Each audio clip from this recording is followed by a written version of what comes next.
Well, aloha kakahiaka, everybody. Good morning.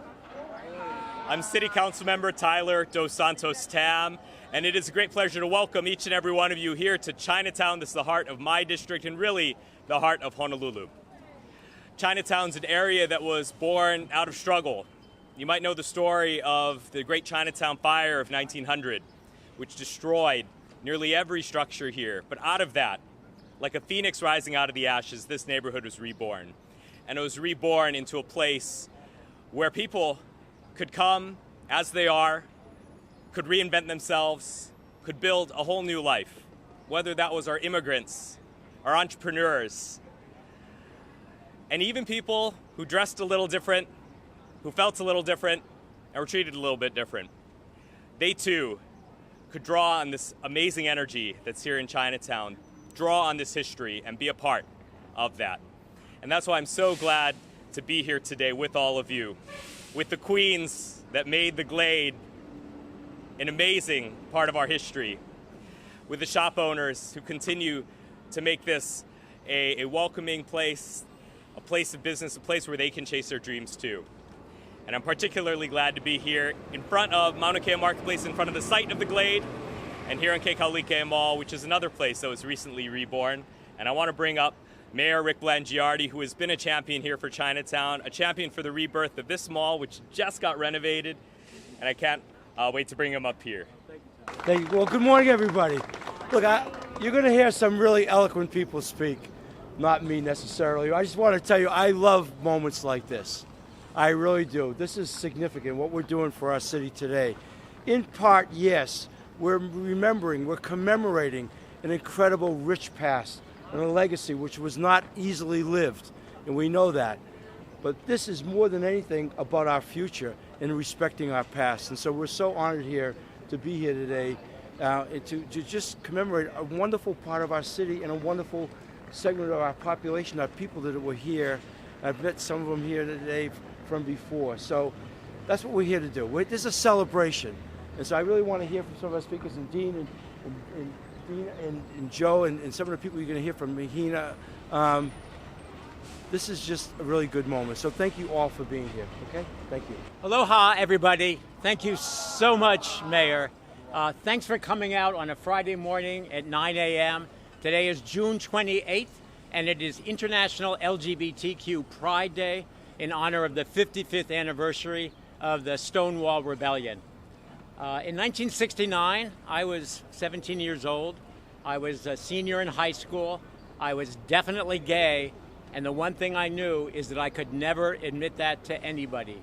Because if I did, I was sure that I would be ridiculed and I would be rejected, and it would be a terrible, terrible thing. But then I heard about Stonewall, and I got the paper and I looked at the pictures. And I saw those protesters with their arms and their fist up like that saying, "I'm gay and I'm proud." And it might seem incredibly corny, but something just snapped in me, and I realized that someday, somehow, I too would be able to be liberated and to be free. It was that sort of realization of the power of visibility, whether it was at Stonewall in New York or whether it was here at the Glade in Chinatown, the power of visibility that made everything possible. And that was really the inspiration for us forming the Lepua'ala Queer Histories of Hawaii project, which is sponsoring this event today. It's a group collaboration. We're working together with wonderful folks at the Hawaii Council for Humanities, at UH, and at the Bishop Museum. And our purpose is to uncover and to lift up the stories of our very diverse Māhū LGBTQ communities, and to actually mark those stories on the physical landscape in a way that they will always be remembered and never be forgotten. So we're trying to assemble these into a queer history map of Hawaii. The first stop was the Stones of Kapai Māhū in Waikiki. The Glade is now the second stop, and there will be many more throughout Oahu, throughout the neighborhood islands. And you can find all of those on our website or on the Bloomberg app or other digital ways. And I hope you'll take a look and also share them with your friends. We have so many people to thank for this event. First of all, the mayor and the city and county, which are doing a really incredible job of making Honolulu a city that's safe and that's welcoming for everybody. We have Abe Kwok, who's here, who runs the marketplace right over there. Thank you so much for your help with this. And most of all the folks who are involved in the Glade in one way or another. Many of them are here with us, and they're who we really are celebrating in this event today. Lastly, I want to thank the most important person, my partner and husband, Joe Wilson. Aloha everyone, I'm Joe Wilson. I will do my best to speak above the beautiful cacophony of this neighborhood. It's such a pleasure and honor to see so many people here today. I'm just kind of overwhelmed. So here, 60 years ago, the political establishment of Oahu joined with religious, military, and law enforcement leaders to pass a law that intensified the already long-standing repression against gay and lesbian people. That 1963 state law, which criminalized cross-dressing for the intent to deceive, targeted Māhū and other performers at nightclubs like the Glade, resulting in intimidation, fear, violence, and in compelling them to wear the infamous "I am a boy" button to avoid arrest or worse. Many of you know that story. The law was removed in 1973, and things did begin to slowly improve. But last week's incident at a Waikiki hotel, where a member of a right-wing hate group harassed performers at a family-friendly Pride event, was a stark reminder that we still have much work to do as a community. So today, we're really proud to stand here with the mayor, several city council members, many community leaders, all committed to creating a much more inclusive and respectful Oahu and Hawaii. And I'm even more proud to introduce Brandy Lee, a legendary performer in the original Glade cast. She's here with so many other luminaries from the Glade era. In fact, can others that in any way were a part of the Glade raise your hands so we can know who's present with us today? We're here to honor you.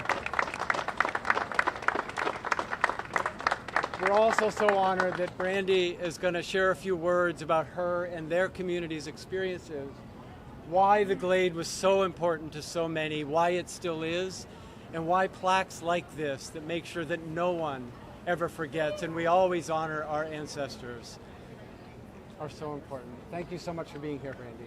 Aloha, everyone. Hi. Aloha kakahiaka. Honorable Mayor Rick Blangiardi, distinguished guests, and Poe Māhū present here today. Thank you all for coming. Today we gather to recognize and honor the site that was the beginning of the Hawaiian Poe Māhū Revolution. Just like the Stonewall Inn was the site of the infamous Stonewall riots that marked the beginning of the gay rights movement in the U.S. Our own Glade's nightclub was a site that kindled Hawaii's efforts to achieve greater equality. The Glades was the flame that refused to be snuffed out. It kept glowing even during some of our darkest hours. I was there in the beginning and helped produce the Glade's first drag queen show. Back then, old and antiquated, and let me turn the page, myths and perceptions and ideas conjured up by ignorant and fearful people resonated throughout the whole Hawaiian community. To be gay was to be relegated to the lowest of the low. With no inkling of dignity and absolutely no rights, we were treated as disposable trash. There was so much hate, anger, and prejudice in the air, it gave an unspoken permission. Many, including the military and police force, to physically abuse people of our community wherever and whenever it pleased them. But it was the lawlessness of the law enforcement that felt like the hardest beating, both physically and emotionally. Their beatings made this so clear there was no protection, no recourse for us. We were on our own. But in the midst of all this darkness, a glimmer of light and hope for the Po'e Māhū did appear right here on Hotel Street at a nightclub called the Glade. The owners, Jerry Aguiar and Attilio Leonardi, had the internal fortitude to take on the community of Hawaii and the military to promote the talents of the Po'e Māhū. They turned the spotlight on us to let others see us as living, breathing human beings who deserve to be treated with appreciation and respect. The Glades was a safe haven for those of us striving to find ourselves and a home for us abandoned by our family. It was a place where after all the soul searching, after all the pain and sorrow and loneliness of our lives, we could step into a place and finally say, I'm home. I have a place where I am accepted and loved for who I am. The Glades was a resting place for us, a place to get replenished before we stepped back into the harsh world and continued on with our lives. It refreshed us and emboldened us to live with dignity, comfort, and the courage to pursue our own destiny.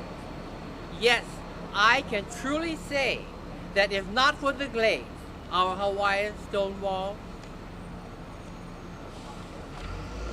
the Po'e Māhū in Hawaii would not be enjoying the many gifts that we have today. Just the fact that we can walk out of our homes as who we are without the fear of physical abuse is amazing. There are so many doors of opportunity that have opened up to the current generation because of the courage and tenacity of those previous ones. Today is about honoring them too. To get where we are today was a long and arduous journey. This plaque represents and memorializes the Māhū sisters and brothers who are no longer with us. They endured the hatred and anger of so many so that all of us present today can now experience the love of all. Mahalo to all of them. May God bless us all as we continue to strive for the dignity and equality our community deserves. Mahalo.